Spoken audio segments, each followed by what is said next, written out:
Sobre una costa peligrosa del mar, donde solían ocurrir los naufragios, había una pequeña estación salvavidas y el edificio era solamente una choza y había solo un bote, pero los pocos miembros fieles hacían una vigilancia constante del mar y salían incansablemente de día y de noche en busca de los perdidos.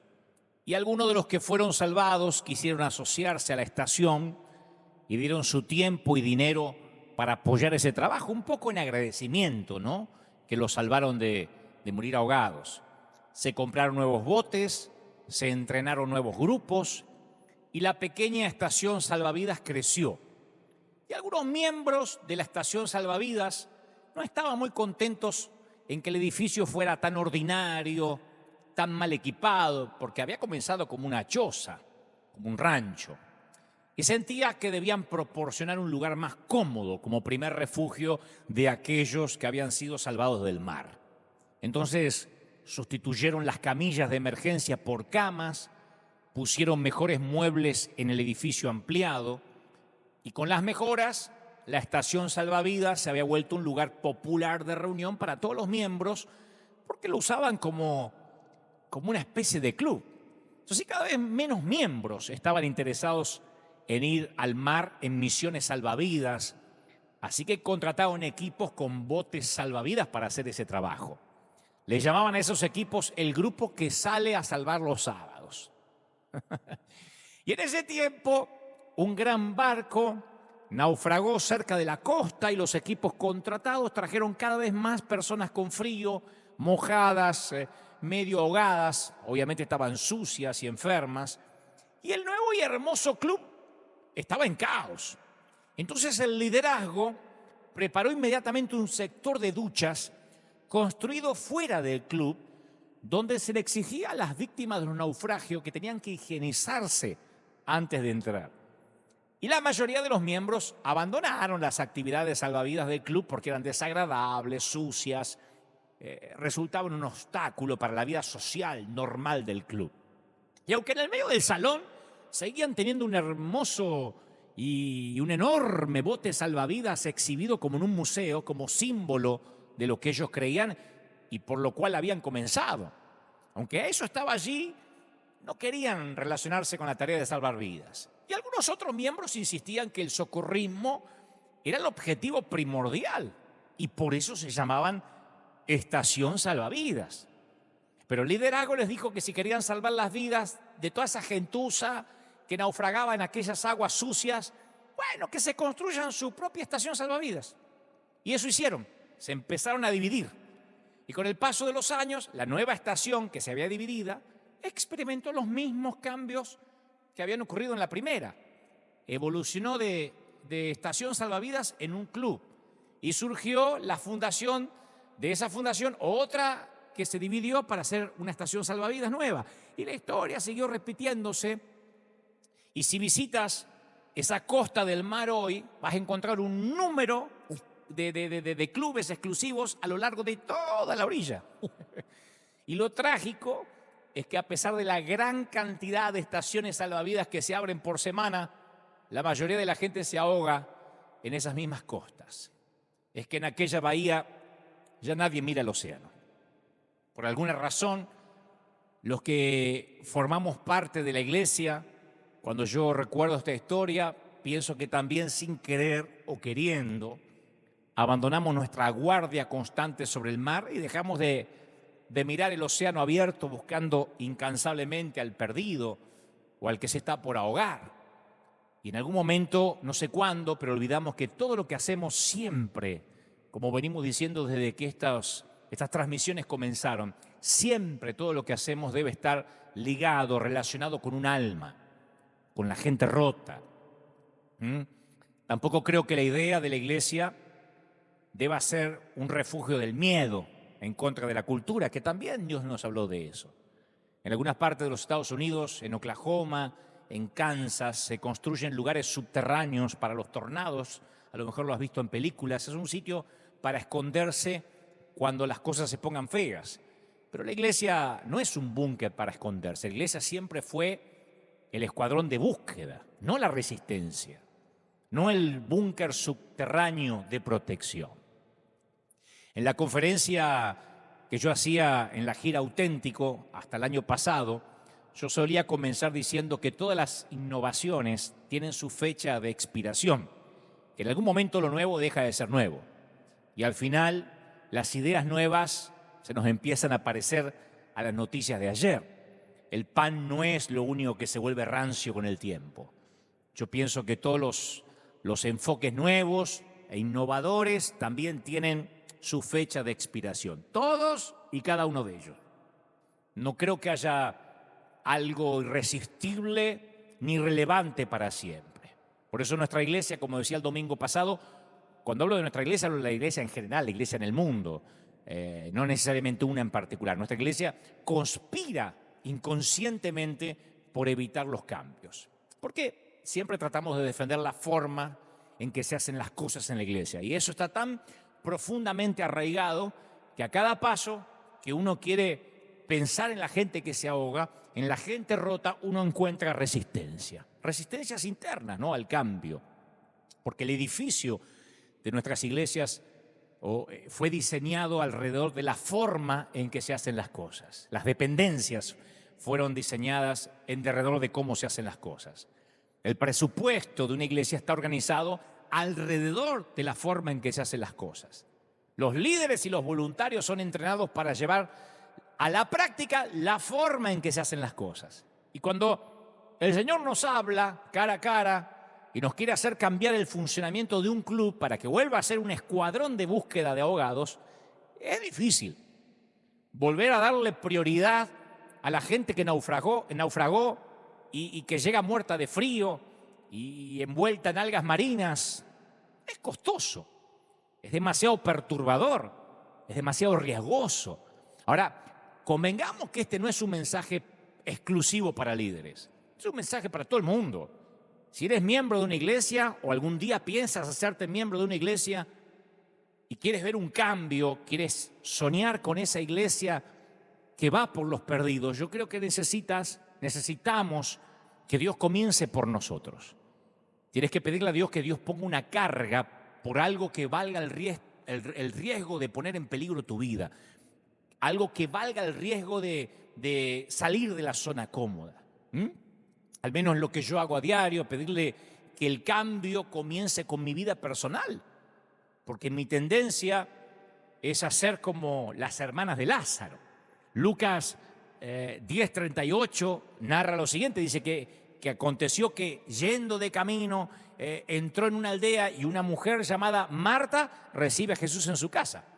Y la Biblia narra que Marta tenía una hermana que se llamaba María, la cual se sentó a los pies de Jesús a oír su palabra. Dijo, yo voy a aprovechar que Jesús está en casa, esto no pasa todos los días. Pero Marta se preocupaba por los quehaceres, lavando las ollas, los sartenes, poniendo la mesa. Entonces le dice, Señor, ¿no te da cuidado que mi hermana me deje servir sola? Mirá la estaragana, esta vaga, yo trabajando como una loca. Era como mi mamá, me parece, Marta. Mirá cómo tengo los dedos. Mi mamá siempre decía, mirá cómo tengo los dedos de fregar mugre, de cocinar toda la mañana para que coman en 10 minutos y después se levanten. Así le dice Marta a María, dile pues que me ayude, que haga algo. Y Jesús la mira a Marta y le dice, afanada Marta estás turbada con muchas cosas. Una cosa te es necesaria. Y María escogió la mejor parte, la buena parte, la cual no se la vamos a quitar porque supo elegir. Y cuando yo recuerdo esta historia, digo, aparentemente Marta estaba tratando de encontrar su identidad haciendo para el Señor, en lugar de simplemente estando con el Señor como su hermana María. Marta estaba absolutamente metida en servir a Jesús en vez de estar con Él. Y Jesús la amonestó sin rodeos, diciéndole que lo que Él valoraba no era su servicio necesariamente, sino su corazón. Y yo confieso, como la mayoría creo que me está mirando, en mi caso yo tengo la tendencia de hacer lo mismo que Marta. No me voy a hacer acá el que me parezco más a María, yo me parezco más a Marta. Yo recuerden que soy un legalista en recuperación. Y siempre yo me estoy dejando engañar por la mentira que Dios se complace más conmigo cuando estoy haciendo algo por Él, en lugar de simplemente cuando estoy tratando de estar con Él. Y cuando pienso de esa manera, corro el peligro de convertir mi servicio a Dios en un ídolo. Y caemos muy fácilmente en ese modo de pensar en que la iglesia llega a ser más importante que Cristo. Cuando el ritual llega a ser más importante que la relación. Cuando servir a Dios es más importante que Dios mismo. Cuando tildar o tachar de la lista cierta actividad en la iglesia, hoy jueves oración, martes reunión de célula, miércoles liderazgo, llega a ser más importante que la persona que se está ahogando. Si en una iglesia le dices a alguien que sirve, que se tiene que sentar un par de domingos, te salta la yugular. Acá nos ha pasado. Pero no porque están en disciplina o porque han hecho algo malo. Le hemos dicho, te notamos cansados, sentate a recibir. Algunos lo toman bien, otros te saltan a la yugular y te dicen, es que yo necesito servir al Señor. Y algunos hasta son capaces de irse a otra iglesia donde allá sí los dejan servir. De hecho, hay muchos que se congregan en clubes, donde hace años que no rescatan a nadie en un naufragio. Y son iglesias que a lo mejor ni presencia de Dios hay, pero ahí sirven. Entonces mi pregunta es, si no salvan vidas, ¿para qué y para quiénes están sirviendo? Porque la gente que cuando tiene que sentarse a escuchar un mensaje, a la fuerza, cuando no puede servir como voluntario, o no puede tocar la música, o no puede cantar en el coro, haga lo que haga, se ponen mal porque sienten que no están haciendo nada y se olvidan que una parte esencial de servir a Dios es la obediencia. Sirves a Dios sentándote si así te lo están ordenando, si así te lo están pidiendo. Pero nosotros pensamos que servir a Dios es más importante que Dios. Y yo siempre mantuve la idea que los evangélicos me van a matar por esto, pero vayan encendiendo las antorchas para dentro de un rato. Yo siempre mantuve la idea que los evangélicos somos mucho más idólatras que cualquier católico. Antes de decirle a un católico, usted es un idólatra, tenemos que aprender a mirarnos los evangélicos, introspectivamente. Porque yo conozco muchos católicos, tengo muchos amigos que solo hacen una caminata a lo mejor a la Virgen una vez al año. Pero conozco evangélicos que adoran su puesto de servicio hasta 3, 4 veces por semana y están lejísimos del Dios al que dicen servir. Y ambas idolatrías valen por igual. Porque la religión siempre tiende a complicar lo que el Señor hizo sencillo. Siempre la religión está intentando elevar una acción o una experiencia al estatus de ídolo para que se lo agreguemos a Jesús. Por eso me encanta aquella frase que una vez escuché que decía, el Evangelio nació como una comunidad en Jerusalén, como un movimiento. ¿Se acuerdan el domingo pasado? Eclesía, como un movimiento. Pero cuando llegó a Grecia se transformó en filosofía. En Grecia ya era una filosofía, ya le pusieron mucho raciocinio a la cosa. Y cuando llegó a Roma se transformó en una institución, en las basílicas, en las catedrales. Cuando llegó a Europa se hizo una cultura. Y cuando llegó a América se transformó en un negocio. Y yo adhiero a esa frase porque hay mucha verdad de manera autocrítica. Entonces, esta tarde, o cuando estés viendo esto en cualquier parte del mundo según los diferentes usos horarios, yo no sé si podría sugerirte que eches un vistazo a lo que ocupa el trono de tu corazón. Y si me permito pedirte que eches un vistazo a lo que ocupa el trono de tu corazón es porque yo también lo hago a diario con mi propia vida. Una de las verdades fundamentales de la naturaleza humana y uno de los más grandes peligros de la idolatría es que aquello que adoramos le da forma a lo que somos. El Salmo 115 nos advierte con claridad este peligro cuando describe a las naciones idólatras.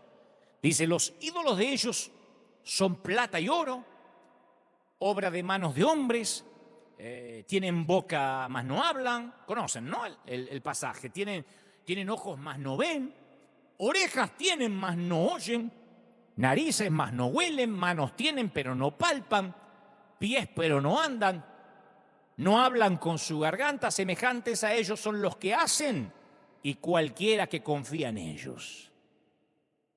Y su punto aplica a cualquiera de nosotros hoy. Lo que adoramos determina en qué nos estamos convirtiendo. convirtiendo. Si fijamos nuestros deseos en algo que no es el verdadero Dios, nos convertimos en eso. La adoración enfocada en lo equivocado nos corrompe, nos desvaloriza. Porque acá no se trata de si somos adoradores o no, todos somos adoradores. El tema es a quién o a qué adoramos. Pero el ser humano nació para adorar, o el dinero, o el sexo, o la lujuria, o a Dios, o a Satanás, pero somos adoradores.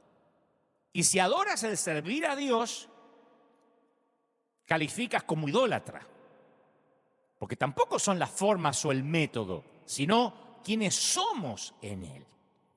Hechos 19:13, hay un episodio que a mí me fascina, porque cuenta que los exorcistas ambulantes judíos intentaron, es un episodio que no se cuenta mucho, pero ahí está, intentaron invocar el nombre del Señor Jesús sobre los endemoniados, sobre los que tenían espíritus malos.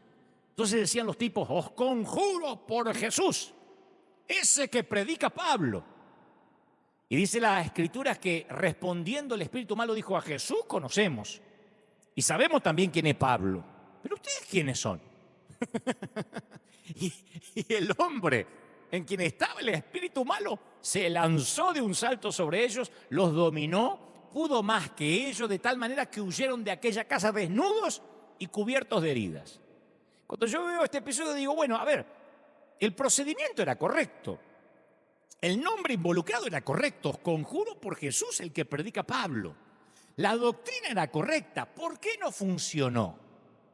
Porque pensaban que el secreto era repetir una fórmula en lugar de la relación con Jesús. O sea que el servicio a Dios no puede nunca reemplazar la relación con Dios. ¿Me explico? Ahora, convengamos que Jesús, volviendo al tema esto de lo que idolatramos, convengamos que Jesús nunca dijo que no podíamos tener preferencias religiosas. Yo aclaro esto siempre para no dar nada por sentado. Porque no hay nada malo en preferir la música tradicional o la música contemporánea en la iglesia. Hay gente que dice, a mí me gustan los signos del himnario, de Sión, de gloria, de triunfo, qué sé yo. Está bien, yo no voy a decir esos viejos, porque hay gente que le encanta. A otros les gustan las bandas de rock en la iglesia. Y no hay nada malo en querer ir a una iglesia que parece una disco, con pantallas, con juego de luces más o menos moderna, o querer asistir a un edificio que tiene campanario y los bancos como se estilaban antes en las iglesias del siglo pasado. No está nada malo que alguien prefiera predicadores con jeans rotos, tatuajes, botitas de moda, antes que los clásicos, o al revés. No hay nada malo con querer participar de la Santa Cena los primeros domingos del mes. Jesús simplemente dijo, no permitas que esas preferencias y esas tradiciones se conviertan en leyes que otras personas estén obligadas a obedecer si quieren seguirlo a Él. ¿Me explico? No tomes lo que es bueno o lo que te gusta y lo conviertas en fundamental, porque si no hay relación con Cristo, por más que repitas la fórmula o por más que te ates a un modelo, como hablamos el domingo pasado, no sirve. Otra manera de decir esto es, cuídate de no adorar algo bueno como algo divino, porque eso es un objeto de idolatría que se va a convertir en algo destructivo.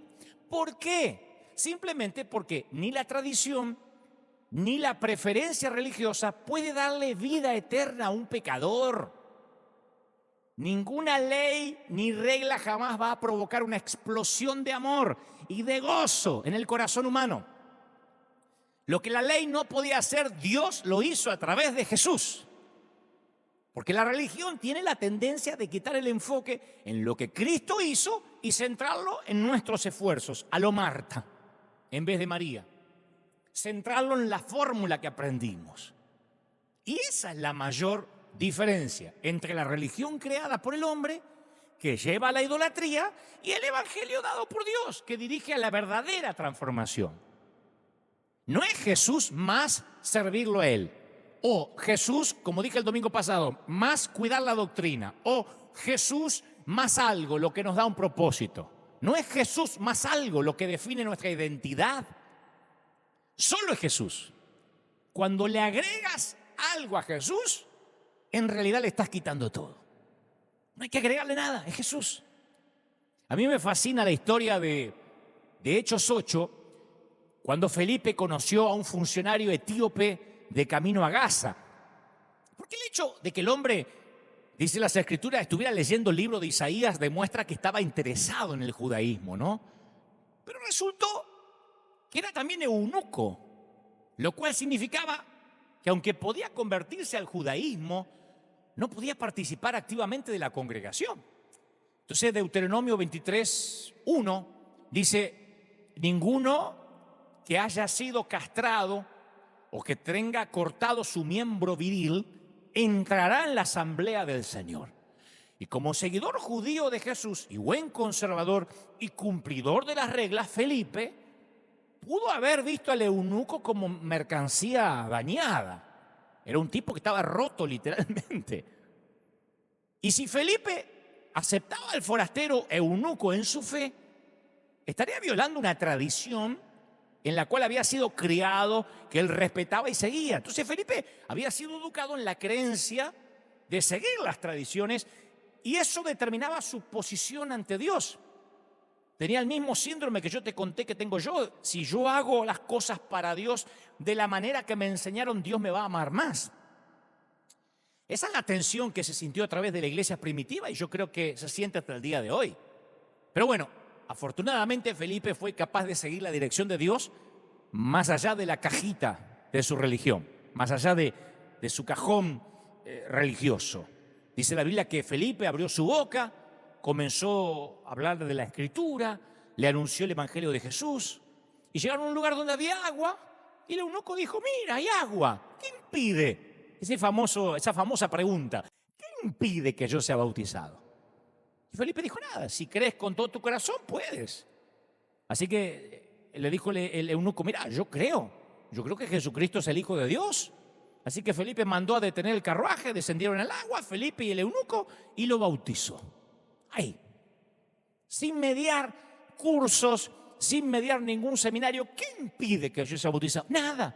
Entonces Felipe aprovechó la oportunidad para presentarle a Jesús al eunuco etíope y luego bautizándolo, dándole la bienvenida a un nuevo náufrago. En un momento Felipe dice: no somos un club. No somos un club para colgar un bote como símbolo del día, de los días que andamos rescatando gente. Tenemos que rescatar gente. Y Felipe priorizó el alma del eunuco por encima de su vaca sagrada. Yo titulé este mensaje, ahora vamos, vaca sagrada, no por el Barça. Algunos decían, sí, si estaba hablando de los que alguna vez fueron las vacas sagradas del Barcelona. No, sino por la protección de las vacas, que es uno de los ejes del hinduismo, la religión dominante de la India. Para los que no saben, aunque creo que es de conocimiento público, pero los que no saben, para el hinduismo, todo lo que proviene de una vaca es sagrado. Creen, de hecho, que una vaca en su cuerpo contiene unos 300 millones de dioses y de diosas. El tema es que hay muchas vacas sagradas dando vueltas libremente en nuestras iglesias, a las que nunca se las objeta, nunca se las examina de manera objetiva y son reverenciadas por quienes están forzados a vivir con ellas. Y las vacas sagradas pueden tomar muchas formas, pero son fáciles de ubicar con una simple pregunta: ¿por qué estamos haciendo esto? ¿Por qué lo hacemos así?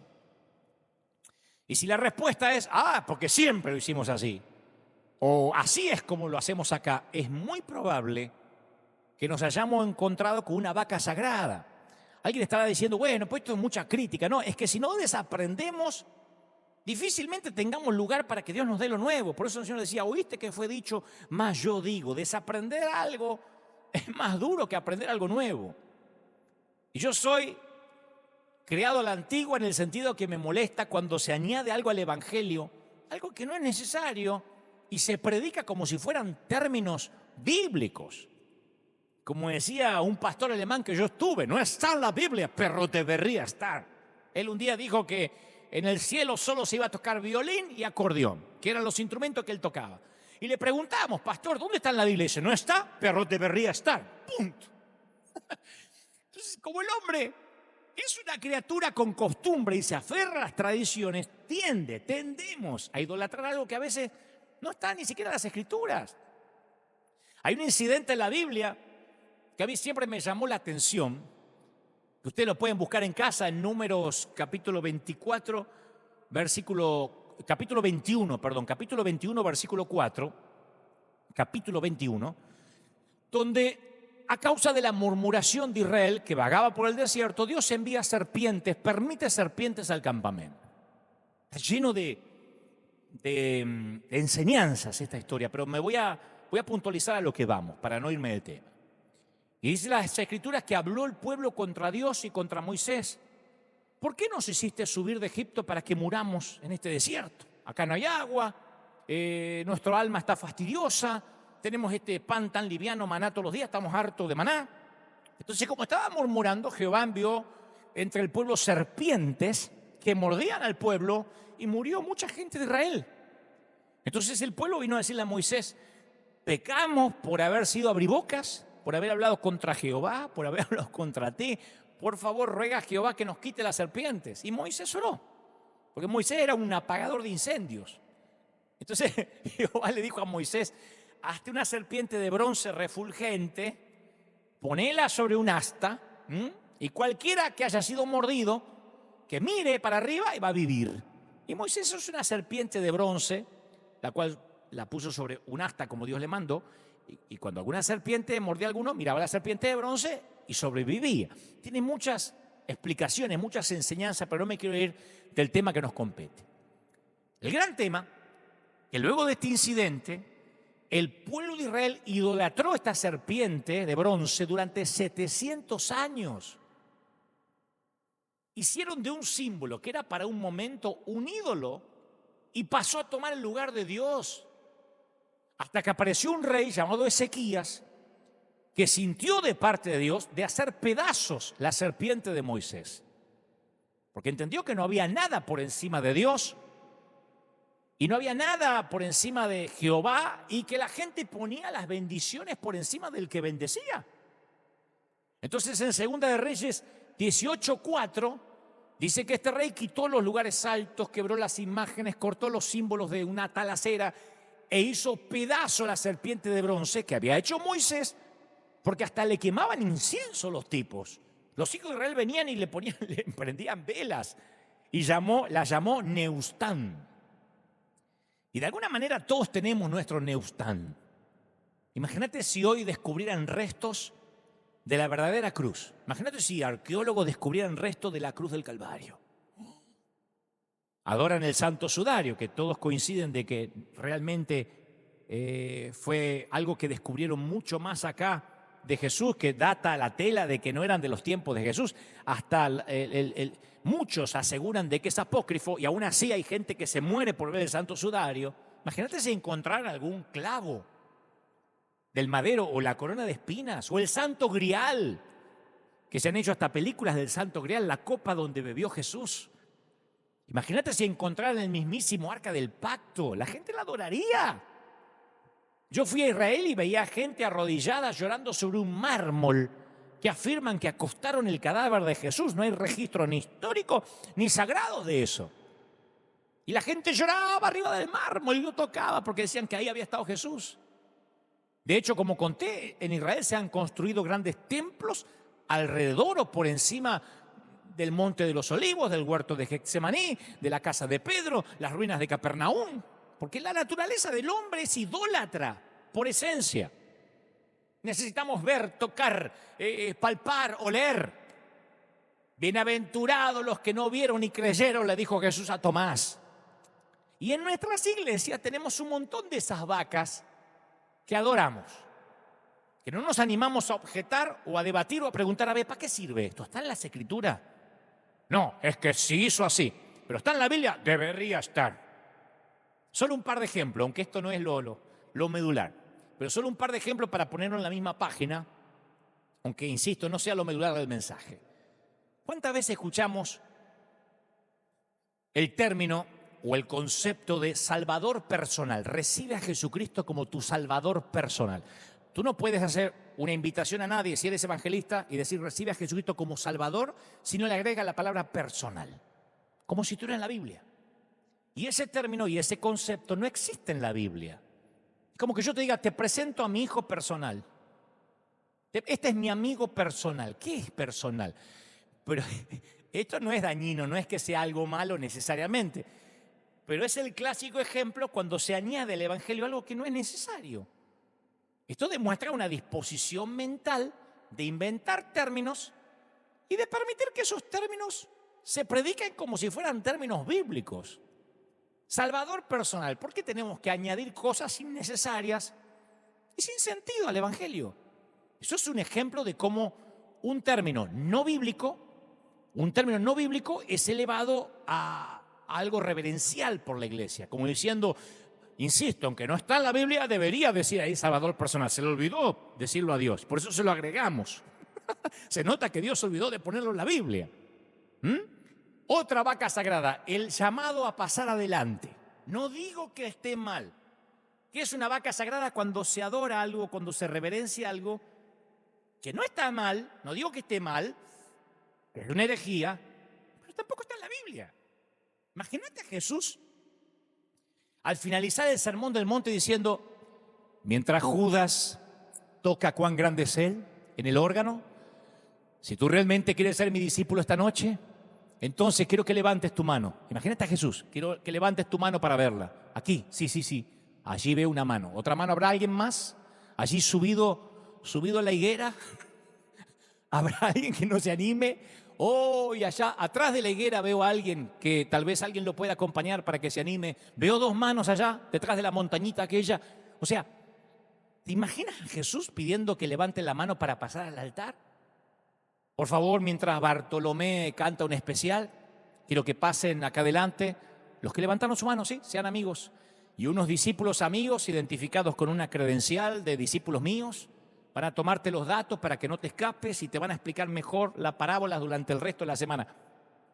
O sea, a River suele venir a nuestra iglesia gente, me consta, de otras congregaciones en tiempos normales, no de pandemia, y algunos se han ido molestos porque según ellos dice que yo dejo cientos de frutos sin recoger porque no suelo hacer ningún llamado a pasar al altar. Es muy raro que lo hagamos.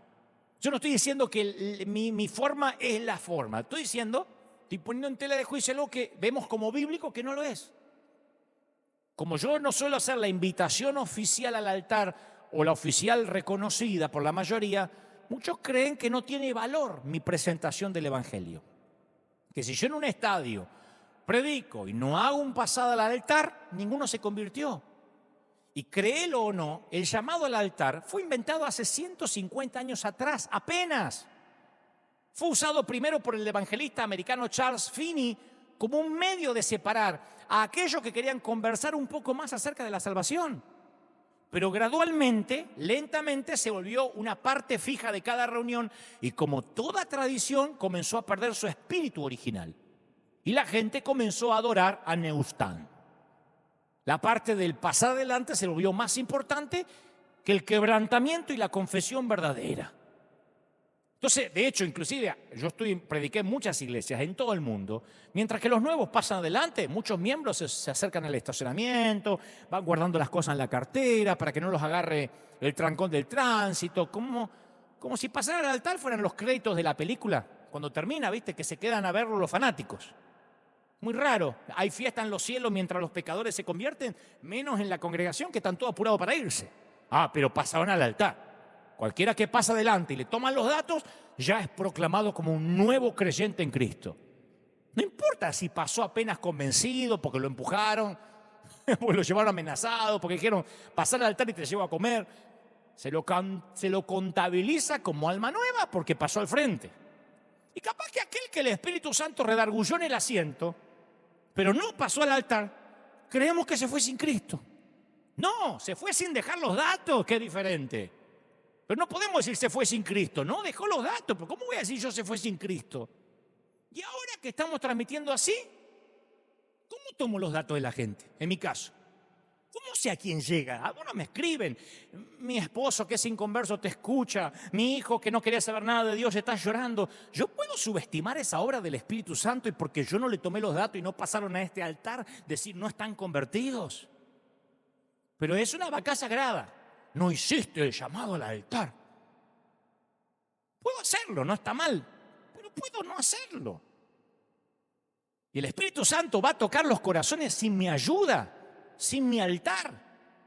Otro ejemplo de vacas sagradas en la misma línea es la oración de entrega.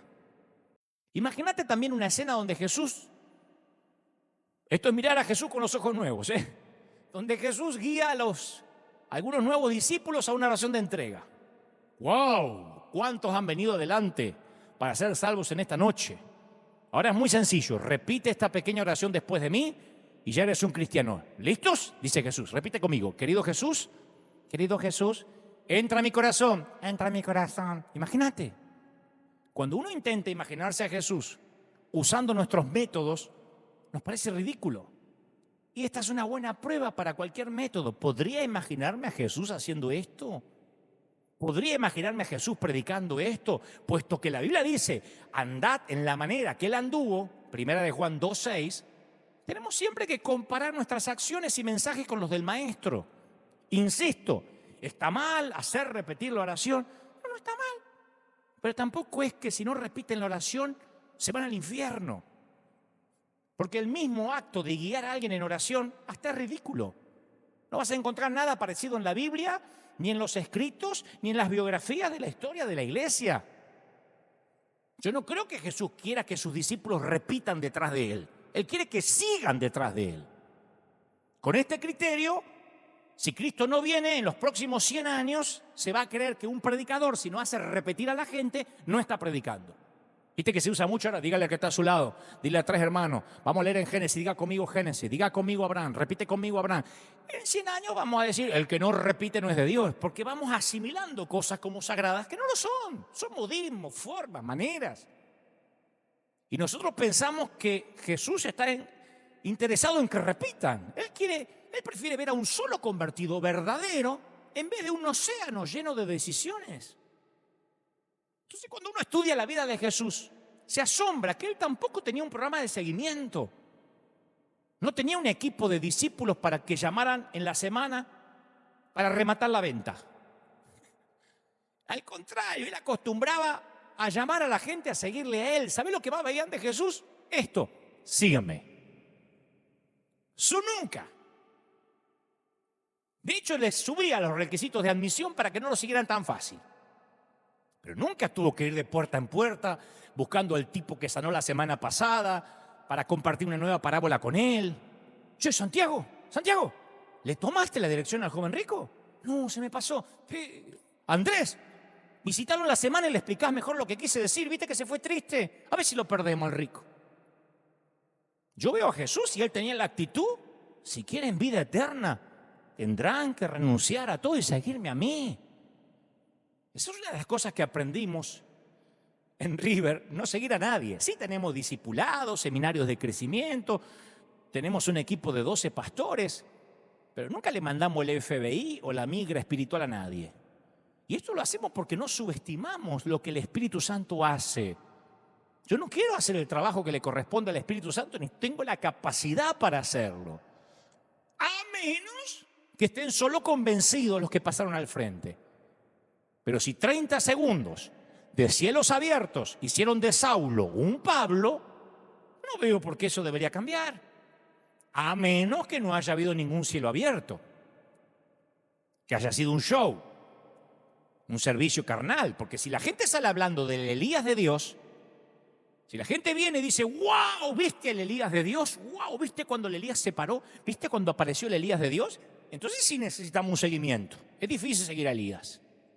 Es más, necesitamos casi amenazarlo con que le vas a quitar la cobertura si no regresan y dejan sus datos. Pero si en lugar de tener un encuentro con el Elías de Dios, tuvieron un encuentro con el Dios de Elías, no van a querer irse más. Nadie va a necesitar convencerlos otra vez para que regresen. Y esto que les voy a contar lo pueden corroborar los que son de esta congregación. Tal vez porque yo tengo corazón de evangelista, pero una vez al mes, siempre una vez al mes, me aseguro que una vez al mes, una vez cada 4 domingos, yo invito a la gente que se siente incómoda a congregarse en otras iglesias. Esto lo saben los que son de casa, no podría estar mintiendo. Especialmente cuando escucho que algunos se quejan porque no les guardan asientos o que tienen que hacer mucha fila. Yo acá en público, en el medio del servicio, les digo hasta las direcciones donde pueden tener otras opciones para congregarse. Y les recomiendo con nombre y apellido. Les digo, mira, aquí cerquita tenemos a Saddleback, la iglesia del querido y respetado Rick Warren. Tenemos en Los Ángeles al querido Otto Azurdia, cuyo hermano se congrega con nosotros y allí tiene una gran iglesia, la iglesia llamada Final. A Dani de León, pueden congregarse con Dani de León, un hombre a quien respeto muchísimo. A John MacArthur, si te gusta alguien más gringo. Yo menciono los pastores que tenemos aquí en el área, que son colegas, hombres de Dios. Y les digo, si ya eres cristiano y para ti es un problema el estacionamiento acá, prueba con campus más cómodos, con otros hombres de Dios. Y les doy libertad. No le digo, si te vas, cuidado porque tus hijos y tus nietos le va a salir, se le van a caer los dientes. Entonces, de otro modo, hasta de manera sutil, si yo no hago esto, la estación salvavidas se convierte en un club donde los socios se sienten con derechos. Entonces yo siempre le digo, aunque los amo, pero yo sé que no se van a perder. El que se va de acá y se congrega con Gorro no se perdió, cambió de pastor. De esa manera yo me aseguro de que lo que fue o lo que debe ser una estación salvavidas no se convierta en un club. Porque solemos hacer eso. Una vez leí a un autor que diferenciaba las mascotas y dice que no es lo mismo tener perros que gatos. Y yo doy fe de esto porque yo tuve de los dos cuando era chico. Si un perro pudiera hablar diría, wow, mi amo me cuida, mi amo me da un techo, me alimenta. A este tipo le voy a mover la cola cada vez que venga porque este amo tiene que ser un Dios. Así nos mira el perro. El gato piensa, mi amo me cuida, mi amo me da un techo, me alimenta. Mi amo debe creer que yo soy un Dios. Porque obviamente los felinos se comportan diferente a los caninos, ¿no? Dios hizo al gato para que tengamos nada más el placer de acariciar al león. Y el cristiano con mente de gato siempre cree que Dios y la iglesia le deben algo. Acá me predican, acá me atienden, debe ser que yo soy importante. El que tiene mente canina dice, no, yo vengo a servir a Dios, por eso se llama servicio al Señor. Pero para no irnos de tema, esto de las vacas sagradas, quedemos por sentado. Yo he escuchado muchas veces, no solo el llamado al altar, el repetir. Yo mismo he cometido errores como evangelista, como seguramente los he cometido como pastor, de mencionar a Jesús como que Jesús te está necesitando necesariamente. Como poner a Jesús, a un pobre Jesús que ruega entrar. Que es ahí cuando malinterpretamos el Apocalipsis, la parte donde dice Apocalipsis 3:20, yo estoy a la puerta y llamo. Y muchos evangelistas hemos usado este verso para pintar un cuadro patético de Jesús, parado delante de una puerta esperando, tocando, esperando hasta que el pecador se digne, con mente de gato así, pasa Jesús, pasa. Ya le di una oportunidad al gordito aquel, al Buda, ahora a ver si, pasa flaco, a ver si te doy una oportunidad.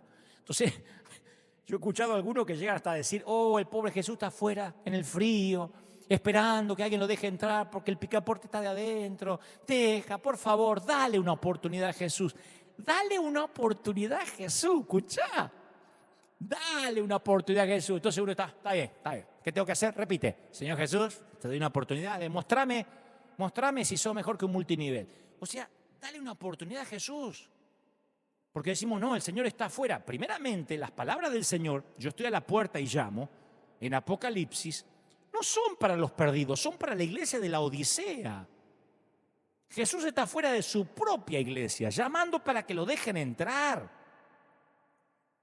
Y si alguien tiene alguna duda todavía de esto, que lean el versículo 22. El que tiene oído, oiga lo que el Espíritu dice. ¿A quién? A los inconversos, a los ateos, a las iglesias.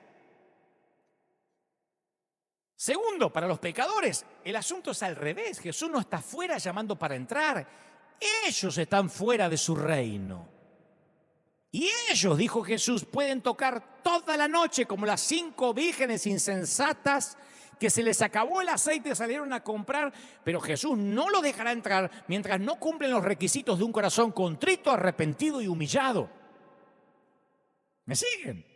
Sin embargo decimos, no, Jesús está por favor esperando que le des una oportunidad. No, son vacas sagradas, hemos interpretado mal las Escrituras. Pero decimos, no, es que la Biblia dice.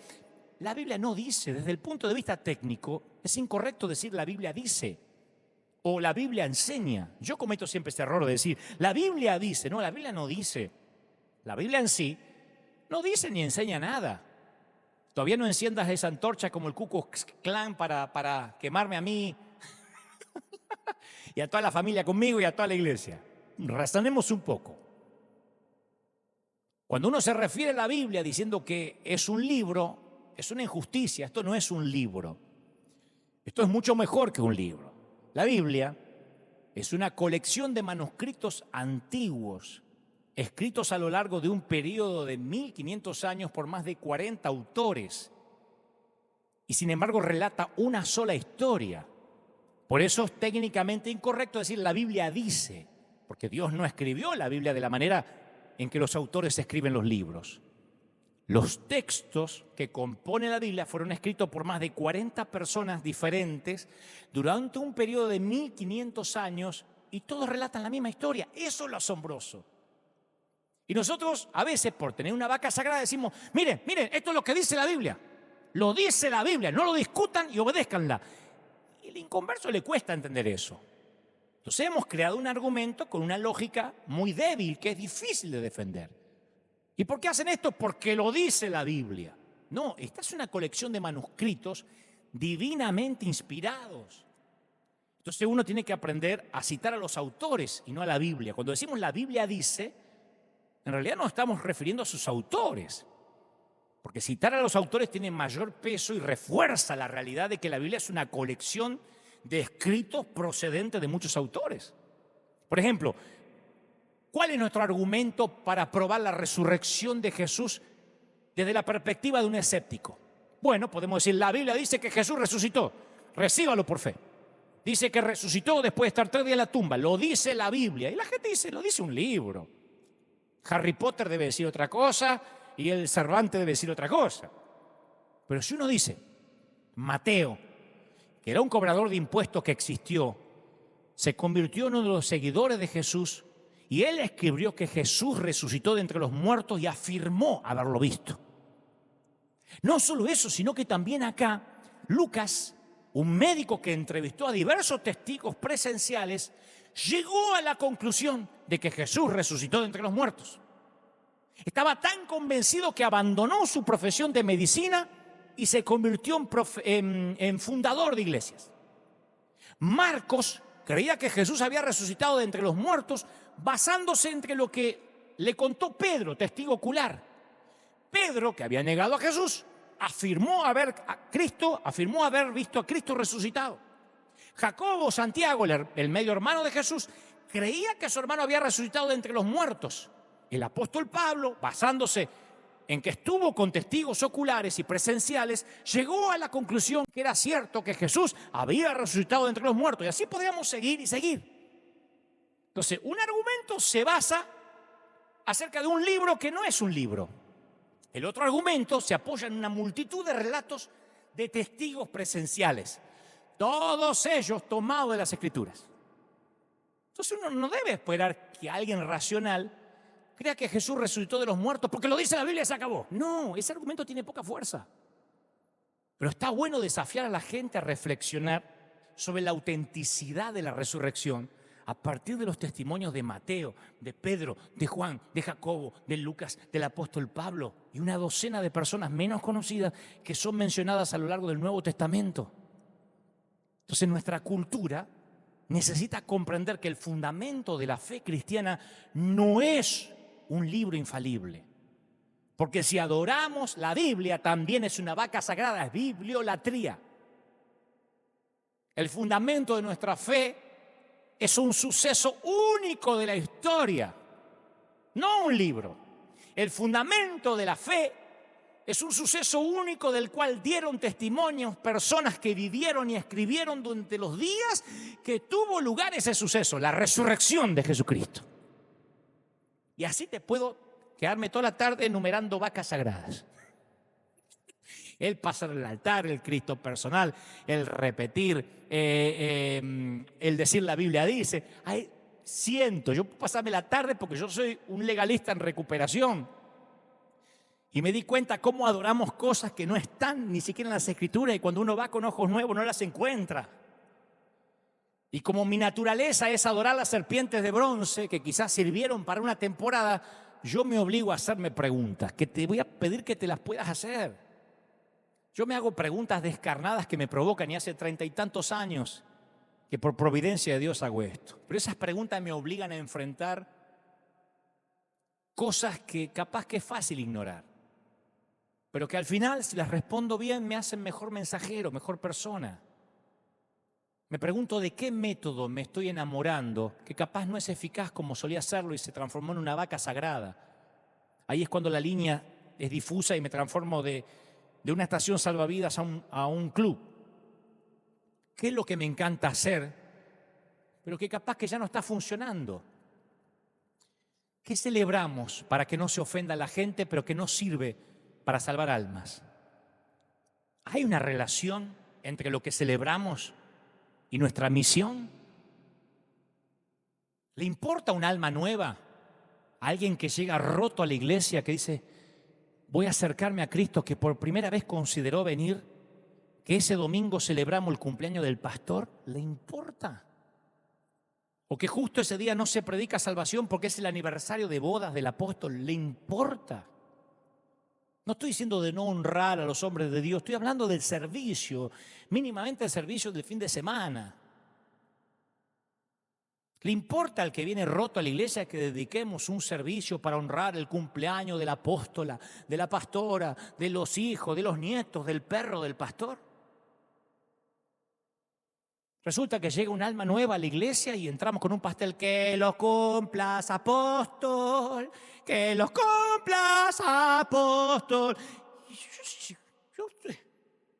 Yo voy a la iglesia católica y ese día en vez de hablar de Cristo le festejan el cumpleaños al cura. Yo digo, estamos mal. O voy a la sinagoga y le están festejando el cumpleaños del rabino.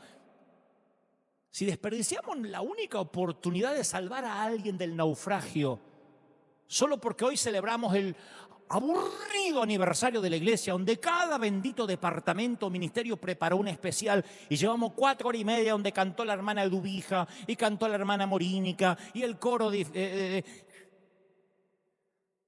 hay gente que se está muriendo y tiene una sola oportunidad de escuchar de Cristo y hoy tocó el aniversario. ¿Qué le importa al que consideró suicidarse que la maestra de la escuela dominical hoy cumple 52 años de fidelidad? Hagámoslo un lunes. ¿Qué le importa al que se está divorciando y está peleando la tenencia de sus hijos? Llegar un domingo y ver un PowerPoint de la vida del pastor porque hoy es su cumple y queremos honrarlo. ¿De verdad? Yo sé que en mi caso soy un caso extremo, hijo de alemanes, síndrome de Asperger. Pero jamás en 10 años le he dicho a la iglesia cuándo cumplo años. Lo descubren ellos y a lo mejor me traen un perfumito o algo, pero está prohibido hacerlo en público. ¿Por qué? Porque no es mi negocio. Porque soy el piloto de la aerolínea, no el dueño. Porque soy el mayordomo, no el dueño de la casa.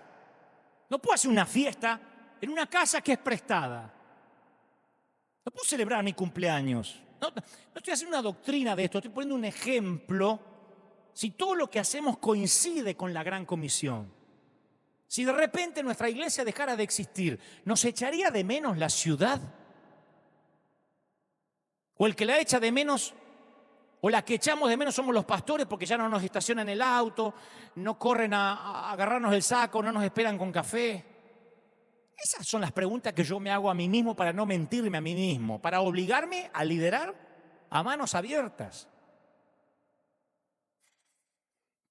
Entonces, ¿quiere formar parte de una iglesia a la que le encanta asistir la gente rota? En tiempos normales, cuando esto está lleno, yo suelo decir, si esta es la primera vez que estás aquí, este podría ser tu hogar, tu lugar seguro. Y si te sientes fuera de lugar porque piensas que nosotros somos todos unas buenas personas, créeme que estás rodeado de gente que ha pecado más que tú, solo que aprendió a fingir un poco. Nunca dejes que estas caras bonitas te engañen, porque a ellos nos dirigimos. Hablando en términos de mercadotecnia, ellos son nuestros clientes, la gente rota, nuestro mercado, nuestro target. Por eso insisto, ¿estás realmente satisfecho con la idea de pasarte el resto de tu vida haciendo las cosas de la iglesia de la manera en que siempre las has hecho? ¿Con la forma en que la tradición espera que lo hagas? Cuando la pandemia termine, ¿vas a pasar otra temporada más de tu ministerio haciendo cosas que hacen sentir incómodos a los no creyentes, a la gente rota, para que se sientan cómodos los miembros del club? Mi querido, necesitamos orar por algo que nunca antes hemos orado. Necesitamos obligarnos a orar por algo que no hemos orado. ¿Qué pide tu iglesia en sus oraciones? ¿Qué piden los ancianos? ¿Qué piden los diáconos? ¿La bendición de Dios? ¿La presencia de Dios? ¿Un derramamiento del Espíritu Santo? Porque en cuanto a presencia de Dios y derramamiento del Espíritu Santo, ambas cosas quedaron cubiertas en el día de Pentecostés. Y en cuanto a la presencia de Dios, Él les prometió que estaría con aquellos que estuvieran haciendo discípulos, no solo los que se reunían para adorar. ¿Y recuerdas lo que pedía la iglesia del siglo I en sus oraciones? Habló de la iglesia que operó bajo la amenaza de extinción durante las primeras 2 décadas. Ellos podrían haber decidido orar por protección, por seguridad. La primera reunión de oración de la iglesia de la cual sabemos algo se produjo después de que Pedro y Juan fueron liberados de la cárcel con la orden que dejaran de hablar de ese nombre o se iban a tener las consecuencias. Y ellos se reunieron con los líderes de la iglesia, le informaron lo sucedido y tuvieron una reunión de oración. ¿Y sabes lo que oraron? Según Lucas, ¿sabes lo que oraron? Le pidieron 2 cosas a Dios. No le pidieron protección, no pidieron no ir más a la cárcel, no le pidieron derramamiento del Espíritu Santo. ¿Sabes qué dijeron? Hechos 4:29. Hechos 4:29. Toma, Señor, en cuenta sus amenazas y concede a tus siervos el proclamar la palabra sin temor alguno. Pedro y Juan todavía olían a cárcel y le estaban pidiendo a Dios más valentía. La valentía había sido lo que los había llevado antes a la cárcel, pero no fue todo lo que pidieron. Por eso extiende tu mano para sanar y hacer señales y prodigios mediante el nombre de tu santo siervo Jesús, dice el versículo 30. En otras palabras, haz cosas que atraigan hacia nosotros la atención de la gente que no haya creído para que nosotros los guiemos hacia ti. Oraron para pedir sanidad, pero no la de ellos. Le pidieron a Dios que hiciera algo poderoso por medio de ellos, no a favor de ellos. Estaban enfocados en los ahogados, en los que estaban afuera de las paredes, en lugar de los que estaban reunidos. Esa fue una de las lecciones que habían aprendido desde el primer día. ¿Te acordás el día de la inauguración de la iglesia del siglo I? Lucas dice que el día de la inauguración todos los seguidores de Jesús estaban reunidos cuando de repente el Espíritu de Dios vino sobre ellos. ¿Sabés qué pasó a continuación? ¿Hicieron un estudio bíblico? No. ¿Un culto de adoración? No. ¿Una reunión de oración? No. Todas esas cosas las estaban haciendo antes que llegara el Espíritu Santo. Una vez que llegó el Espíritu Santo, ¿qué hizo la iglesia? Salió a buscar náufragos, salió del edificio. Todavía con los sucesos de ese día de inauguración frescos en la mente, 1 o 2 noches en la cárcel no los iban a detener. Así que oraron para pedir valentía. No iban a quedarse quietos. No iban a guardar las buenas nuevas dentro del edificio. Así que vuelvo ahora a mi pregunta original. ¿Qué pide tu iglesia cuando ora? ¿Qué estamos pidiendo? Si la iglesia no está orando para pedir valentía, yo te puedo decir por qué. Es porque no la necesita. ¿Cómo sé que no la necesita? Porque uno ora por lo que le hace falta. Señor, que consiga un estacionamiento, dame paciencia con mis hijos, que se muera mi suegra, un trabajo, dame una novia sin madre. Pero valentía, ¿a quién le hace falta valentía? ¿Valentía para ser creyente? ¿Para qué? Sin embargo, en el mismo minuto en que decidas regresar a la actividad que le fue encomendada a la iglesia desde el primer día, vas a necesitar valentía. No porque debas orar por valentía, vas a orar por valentía porque la vas a necesitar. Si decides entrar en el mercado de la gente sin iglesia, si decides seguir el consejo de Jacobo y quitar los palos a la rueda para los que quieren llegar a Dios, vas a necesitar hasta el último gramo de valentía que puedas conseguir. Vas a necesitar hacer cambios valientes. Vas a batallar con preguntas que exigen respuestas valientes. La coherencia va a salir volando por la ventana. Vas a reevaluar todo, tu vida cristiana, y vas a ver todo a través de los ojos y de los oídos de la gente rota. Vas a ver a la iglesia a través de los ojos de la gente que tienen una letra escarlata colgada al cuello. Supongamos, voy a terminar con esto, supongamos que tengas 3 tarjetas de crédito en tu billetera y perdés una. ¿No dejás las otras 2 para ir a buscar la tarjeta perdida hasta que la encontrás?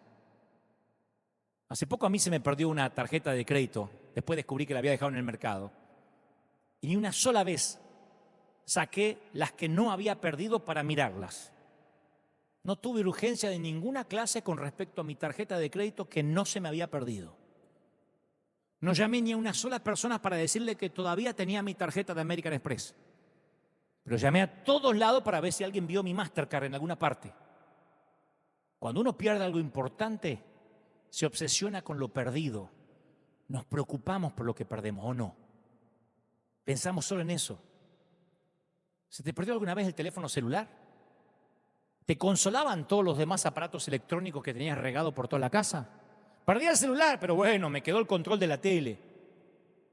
No, habías perdido algo importante. ¿Cuál es la obsesión de la iglesia? ¿Qué es lo que nos preocupa? Porque las iglesias para gente de iglesia se obsesionan de cosas frívolas.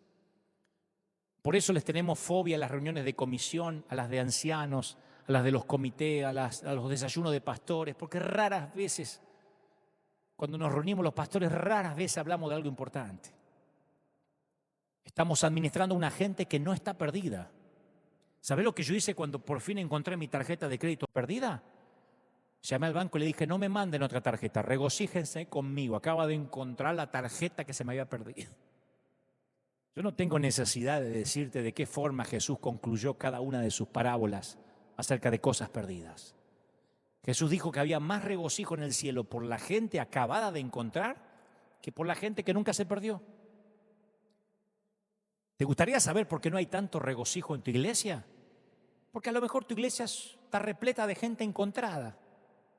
Vamos, ¿de verdad te querés pasar la vida administrando lo que estaba perdido y descuidando lo que aún sigue perdido?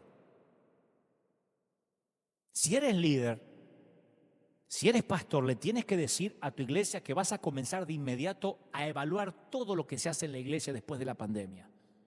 Cada peso que se gaste en ella va a ser pensado en los perdidos, en lugar de pensar en los 99 hallados. Y después te vas a tener que sentar con los que influyen sobre el resto de la iglesia para crear un plan de transición. Si no, te vas a quedar sin congregación. Los corderos ya no se quedan más silenciados. Y si no estás dispuesto a reorganizar a tu iglesia alrededor de la gran comisión, tu iglesia capaz que va a seguir, Va a haber padres que van a querer que les bautice los nenes, tu templo se va a llenar para las Pascua y Navidad. Y cuando no se te ocurra nada nuevo para hacer, todavía tenés el cumpleaños de la pastora, de tus hijos, del día del pastor, el domingo de misiones, el aniversario al que podés invitar un profeta, un salmista para que te haga un concierto. Pero no fue para eso que te metiste en esto, ¿no es cierto? ¿Recordás cuando le dijiste que sí a Dios? Cuando la zarza se encendió frente a ti en tu desierto. ¿Vos recordás cuando Él interrumpió tu vida y te llamó? Tenías sueños. Querías dejar tu huella en el mundo, ¿te acordás? Y tal vez llegó el momento de soltar lo que estás haciendo ahora para abrazar lo que fuiste llamado a hacer originalmente. Aunque yo tengo 52 años, ya tengo 52 años aunque aparento menos. No tengo abuela, así que me tengo que autoelogiar. Todavía te puedo hablar como el pastor de los jóvenes. Al cabo es como mucha gente me conoció.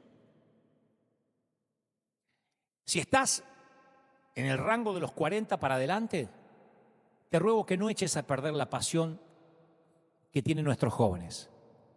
No te escondas detrás de tu tradición y tus hábitos de que así hacemos las cosas acá. Ni le prediquemos a nuestros hijos mensajes recalentados. Yo te ruego como pastor de los jóvenes que no le robes la pasión a los jóvenes que tienen por la iglesia por ser demasiado perezoso para cambiar. No les robes la pasión por estar demasiado cómodo para intentar algo nuevo. Si eres el líder principal, por tenerle demasiado miedo a los que firman el cheque de tu sueldo, no lo arruines, no la friegues. Mira como 3 gotas de moco, cuando Dios quiere, lo que nació presuntamente con un murciélago en China, mira cuando Dios quiere, cómo Dios te hace ver que tu salario no depende ni de la gente ni de la comisión. El que te sostiene es Dios. Hace un tiempo atrás llegó acá a River un muchacho repleto de tatuajes, con el cabello de varios colores y muchos aretes en todas partes, al que llamaré Luis. Todavía tenemos gente que cree que algunos náufragos como Luis deben pasar primero por las duchas de afuera antes de entrar al club, pero son los menos. La mayoría de nuestros voluntarios y nuestros líderes saben cuál es nuestro ADN. Y yo ni siquiera les pido que traten de imaginar qué haría Jesús, sino que solo piensen qué haría Dante si estuviera en la puerta. Simplemente eso. Uso lo que Pablo decía, sean imitadores de mí como yo de Cristo. Y Luis, vestido así dark, al estilo gótico, llegó porque alguien lo obligó a venir a una primera reunión y buscó los asientos del fondo. Y nosotros siempre guardamos unos cuantos asientos en el frente para gente como él. Para gente como cuando vino Cristian Castro, que llegó disfrazado con un enorme buzo. Y después él me diría que pensaba que la iglesia lo iba a discriminar por su vida y por sus escándalos públicos. Y nosotros hace mucho tiempo que aprendimos que la gente que se presenta temprano para conseguir los mejores asientos es la gente que menos necesita esos asientos. Así que les guardamos asientos a los que llegan tarde y tratan de ocultarse detrás de todo. No es justo para la gente que llega temprano el que nosotros le guardemos asientos a los que llegan tarde, pero la gente de River, que abraza nuestra visión, se alegra de que nosotros le guardemos asientos a las personas que más necesitan. Generalmente el equipo de pastores con sus esposas son los que guardan esos asientos con sus propios traseros y se levantan de inmediato cuando un voluntario le dice que tenemos a alguien que entró en modo de emergencias. Porque si esto es un hospital del alma y tienes un dolor de cabeza, tienes que abandonar la cama para quien necesita una intervención quirúrgica de emergencia. Así es como funciona River, un hospital del alma. Y Luis se sentó en los primeros asientos, aquí a mi derecha, y cuando pregunté quién nos visitaba, levantó la mano tímidamente. Y me acuerdo como si fuera hoy que le dije, che, me alegro que estés acá. ¡Qué peinado, papi! Me gusta un peinado como el tuyo. ¿Cómo hago para pararme los pelos así? Y se lo dije en público. Y después le dije, ¿me darías el honor de sacarnos una selfie? Y me fui hasta donde estaba él y nos sacamos una selfie, en pleno servicio. Y ahí, ante una iglesia que celebraba la llegada de un nuevo náufrago, recordamos que éramos una estación salvavidas. A Cristian Castro le hice notar, al cantante, que en River no tenemos altares sagrados, que esto no es un altar, que aquí todos somos iguales y todos necesitamos gracia. Si fuera un altar sagrado yo no podría estar acá.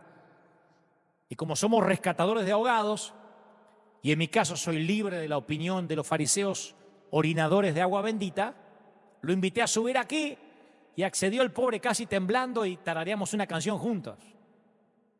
Creo que tarareamos junté lo más hermoso que he vivido contigo, los detalles, las cosas que me harán recordarte. Y cantamos un poquito así, desafinado así como estoy cantando ahora, pero lo cantamos.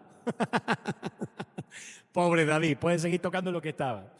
Y cuando terminó el servicio, llamó a su madre, Verónica Castro, le dijo, mamá, adivina dónde estoy. No lo vas a saber ni en 1.000.000 de años, estoy en una iglesia. Y tú no sabes el amor que tiene esta gente, me apapacharon. Te pasó con Dante, ma. Y me pasó con la mamá, con la actriz. Me dice, ay, nadie jamás ha orado por mi pequeño, gracias por rezar por él. Al ratito me dice, Cristian, ¿tú crees que yo puedo hacer un disco cristiano? ¿O me tengo que hacer evangélico primero? Le digo, no, claro que puedes. ¿De verdad te crees que todos los que adoran aquí son realmente cristianos? Cuando pasó mi amigo Julián Weich, que es un famoso conductor de televisión, hicimos lo mismo. Pasó acá, con lágrimas en los ojos, y dice, no sabía que existía una iglesia que podía amar a alguien judío, que nunca pisó una iglesia. Y le dije, es que nuestra iglesia está pensada para gente como vos. Y Luis, el excéntrico amigo a quien le pedí la selfie, recibió a Cristo ese mismo día y nunca más volvió a faltar un domingo. Me dijo, Dante, ¿tengo que cambiar de imagen? ¿Me tengo que quitar los aros y dejar de teñirme el pelo? Dije, no, acá está todo el mundo tuneado. ¿De verdad te crees que todas las hermanas rubias de aquí nacieron rubias? Yo sé que produce urticaria todo lo que cuento, pero así es River, una iglesia para gente rota. Algunos cambian inmediatamente, otros tardan más. Pero esta es una iglesia para gente en reparación y oro para que esto pase en todo el mundo. Si tienes hijos, ellos asisten a tu iglesia. Y cada domingo les estás infundiendo un amor y un aprecio más profundo por la iglesia o estás dándole una razón más para que no asistan cuando ya no tengan la obligación de hacerlo. Y esto es algo muy importante. Quiero que el hecho que los jóvenes estén marchando de las iglesias sin siquiera volver a mirar atrás te moleste, y mucho, porque a mí me molesta. Así que hazte un favor. Alístate de vuelta en el escuadrón de búsqueda. Abandona el club. Sal fuera del club, mira hacia el océano. Consíguete un bote. Rescata a los náufragos. Y ya que estás ahí, digo, en el mar, hazte otro gran favor. Y házmelo a mí también.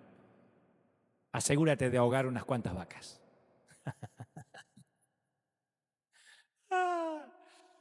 Quiero orar por ti. Quiero orar para que corras a este Cristo que ama a la gente rota. Te ama el Señor. Si no, no te hablaría así. Te ama el Señor, de verdad. Te ama. A todo lo que el Señor me da, yo siempre lo paso por el tamiz, por el filtro del amor. Mi idea no es desacreditar, subestimar, burlarme de nadie. Es una autocrítica en todo caso. En todo caso me estoy burlando de mí mismo, de las estupideces que he hecho, de los palos a la rueda que le he puesto a la gente cuando quería acercarse al Señor, y ya no quiero cometer esos errores porque soy un hombre grande. Cometeré otros, pero no los mismos. Y necesito decirte, ahí está Jesús, corre hacia Él, vamos. Te ama el Señor. ¿Cómo no te va a amar? ¿Cómo no te va a amar? No tienes que repetir una oración como loro, pero siempre, aunque no pases a ningún altar, puedo guiarte y decirte que le digas, Señor Jesús, entra en mi vida, perdona mis pecados. Cuando haces eso, cuando lo haces de corazón, como lo estás haciendo ahora, con lágrimas, con el corazón humillado, contrito, significa que no te quedas con el Elías de Dios, sino que has logrado ver al Dios de Elías. No es el Dante de Dios, es el Dios de Dante. Y el Dios de Dante hace que Dante, quien sea el cartero, te lo olvides pronto. Algún día yo seré olvidable. La gente me olvidará. Tú me olvidarás. Pero no el Señor. No sabe lo que te ama.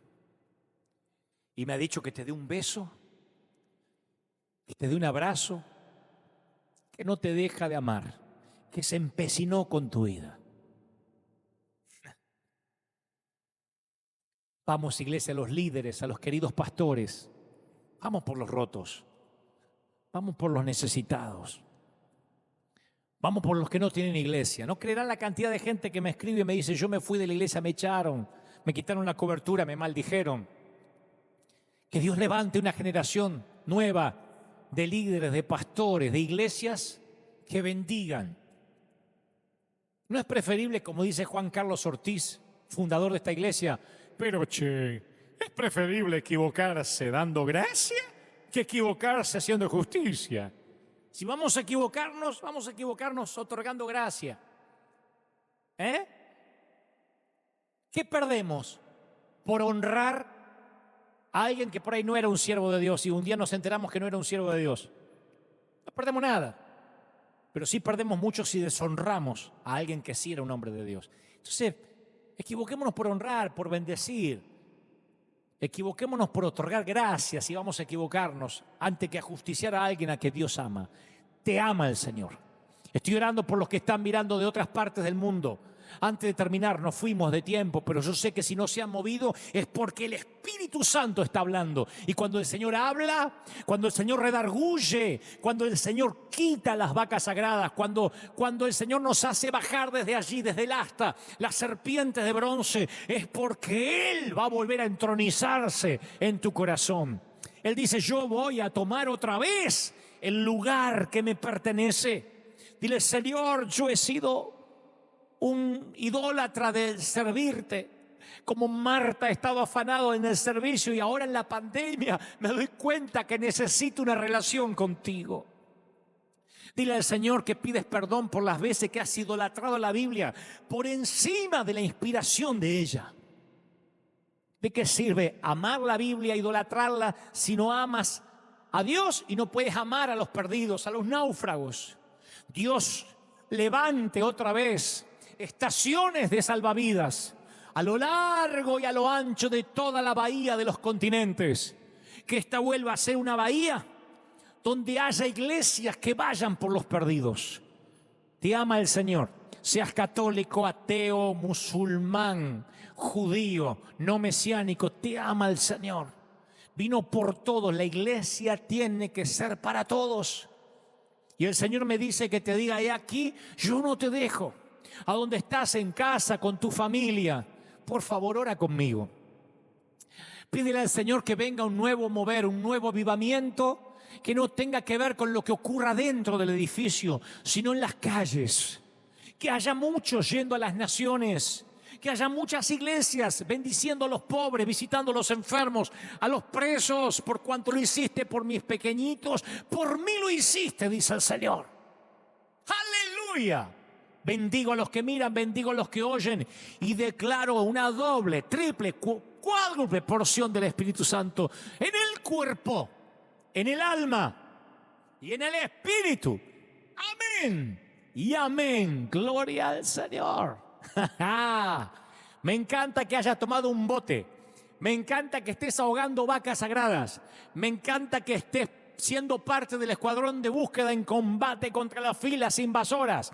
Iglesia de River, gracias por estar allí, firmes como talón de oso. Gracias por estar del otro lado. A los que no me quieren, a los que me van a criticar, tengan en cuenta de que apenas soy un cartero, apenas soy un mensajero. No me hago cargo de lo que Dios creo me dijo que te diga, pero lo sorprendente de esto es que si Dios habló, el Espíritu Santo no te dejará dormir.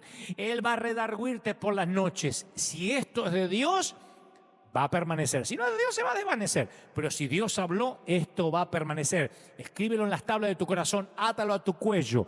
Cambia la letra escarlata por una letra que diga gracias, favor de Dios, perdón del Señor.